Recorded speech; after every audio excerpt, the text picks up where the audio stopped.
In this video, we're going to start chapter 2. Chapter 2 is all about fractions. And in section 1, we're going to talk about factors and prime numbers. So let's just jump in and I'll show you an example of a multiplication problem. We know that 35 is equal to 7 times 5. So just to remember the definitions that are important for this conversation, the whole numbers that you multiply together here, they're called factors. So 7 is a factor and 5 is a factor. 35 is called the product. Okay, so we have factors and products. And part of the importance of factors is they really play in to the understanding of fractions. So this is really foundational.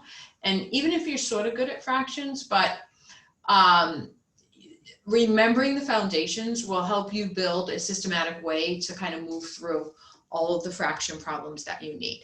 So let's go ahead and just find all the factors of 6. So a factor is a whole number that divides into 6 without a remainder.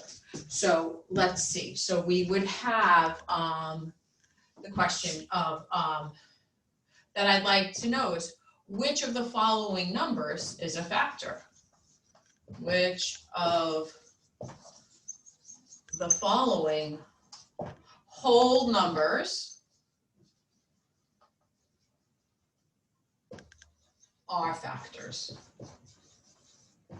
of 6? So the first thing to do is to even figure out which whole numbers are up for consideration. All right, so what we need is to check is 1, 2, 3, 4, 5, and 6. Yeah, so we want to find out which of these numbers are factors of 6. So let's look at one way to figure out. So we can think of factors of 6 in a couple different ways. Like we can know that 1 times 6 is 6. This is a little factor tree. We'll be doing more with them in a bit. We also know that 2 times 3 equals 6. And that's pretty much it. And that's one way to determine the factors, is just go over there and list things that you can think of that multiply together to get you to 6. But there is a systematic method. So if these numbers are factors of 6, then they'll divide 6 without a remainder.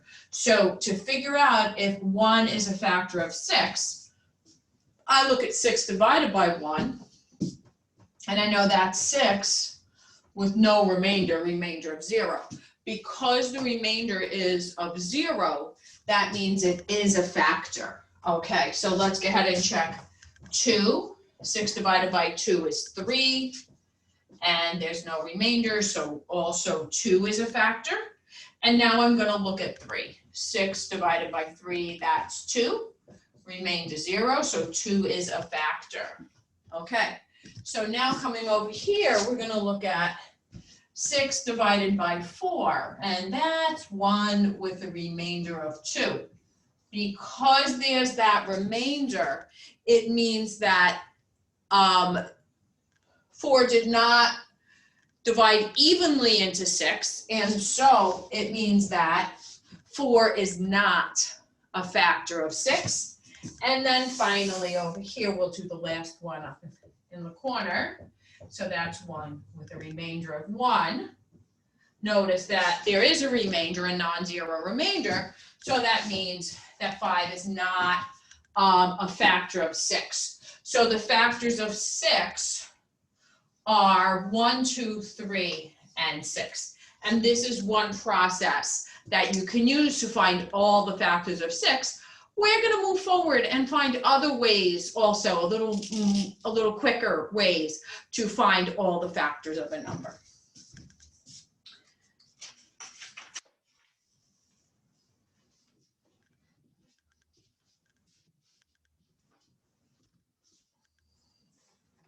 Okay, so what we want to do is kind of review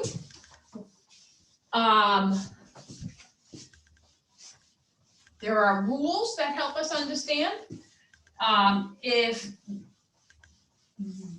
the factors of a number. So let's go ahead and look at those rules. So 2 is a factor of a number. So these are called divisibility tests. And I'm just going to put up the first rule and show you what it means.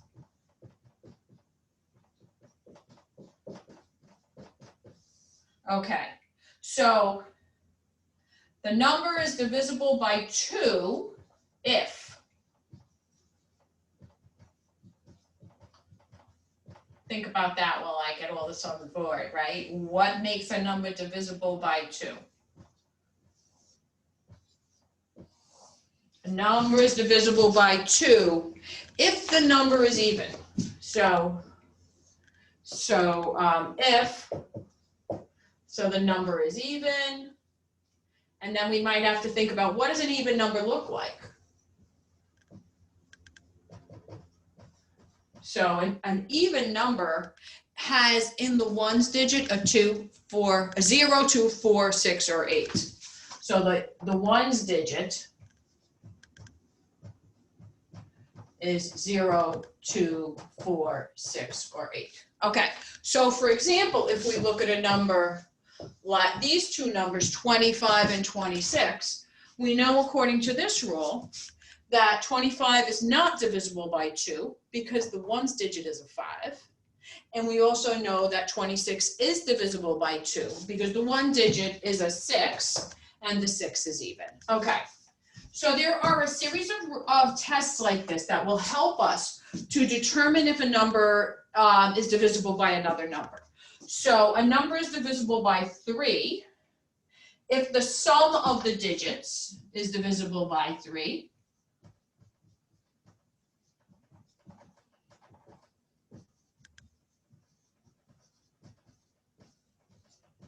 Okay, so I'm going to put a couple of numbers on the board and we're going to determine which of the numbers is divisible by 3. And for that matter, let's also check to see if they're divisible by 2. All right, so how about, well, those numbers were good. 25 and 26. So we already know that 25 is not divisible by 2 and 26 is divisible by 2. Let's think about 3. To determine if a number is divisible by 3, we want to sum the digits and divide by 3. So 2 plus 5 is equal to 7. 7 divided by 3 is 2 with a remainder of 1. 6 plus 1. So this means not divisible by 3. But let's go ahead and look at 26. 26 is 2 plus 6. So that's equal to 8. Well, the sum of the digits of 26 is 2 plus 6. And that equals 8. And 8 divided by 2 is, 8 divided by 3 is 2. That would be 2 times 3 is 6 with the remainder of 2. So again, 26 is not divisible by 3. So how about we throw one more number up there? We'll go for 27 and we'll see, is that divisible by 2 and is that divisible by 3? Okay, so first of all, is it divisible by 2? Is the one digit a 0, 2, 4, 6, 8? Is the ones digit even? It is not.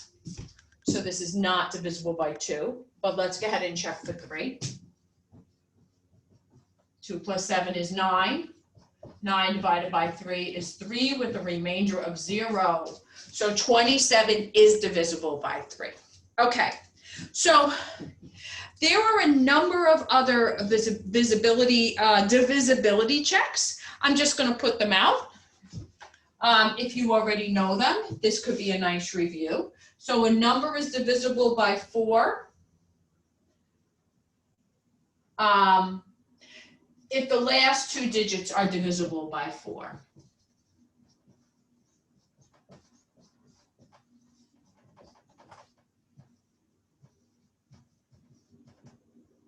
Divisible by 4. And so the numbers we've been playing with are nice, but I just want to get a bigger number here as well. Let's see.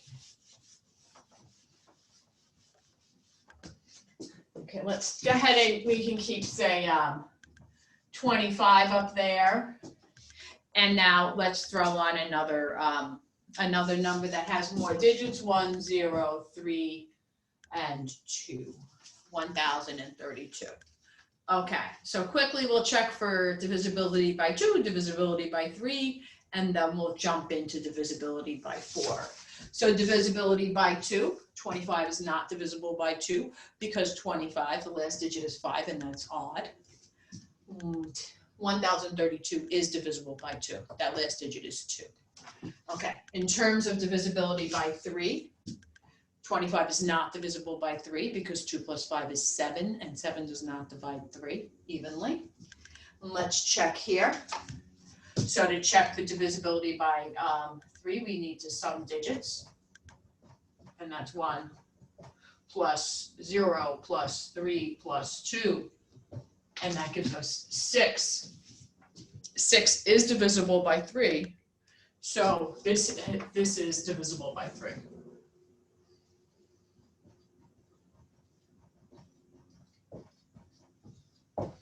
Okay, so let's go ahead and check divisibility by 4.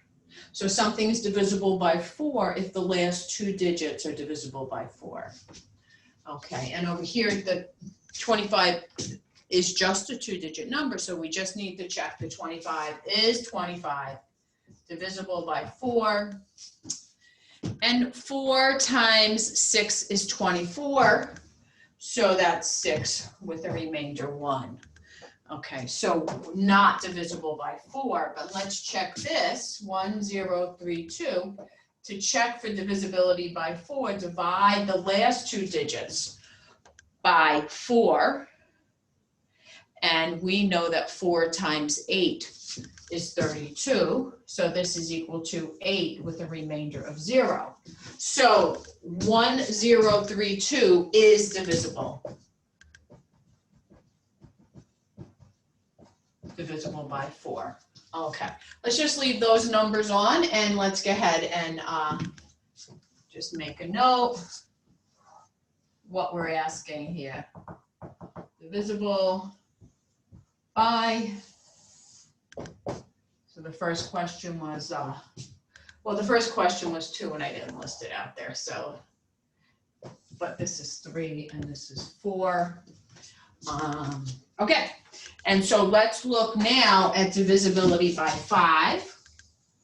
So we know that something is divisible by 5 if the ones digit is either a 0 or a 5.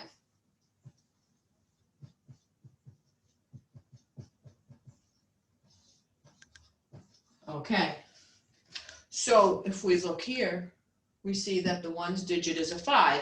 So this is divisible by 5. 25 is divisible by 5. We're checking on 5 in this row.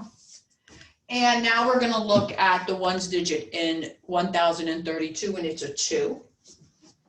It is not a 0 or a 5, so it is not divisible by 5. Okay, so there's a few more of these. I gave you so far the ones. There's one more that I think is real helpful that you should go through them all in your My Math Lab homework and looking over at your textbook as you need.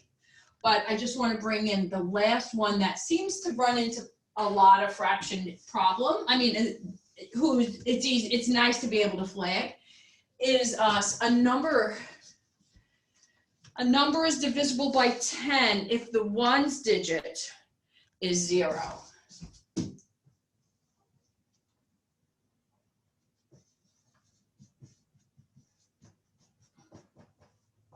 Okay, so when we're checking here, if either of these numbers is divisible by 10, 25 is not divisible by 10 because the ones digit is 5.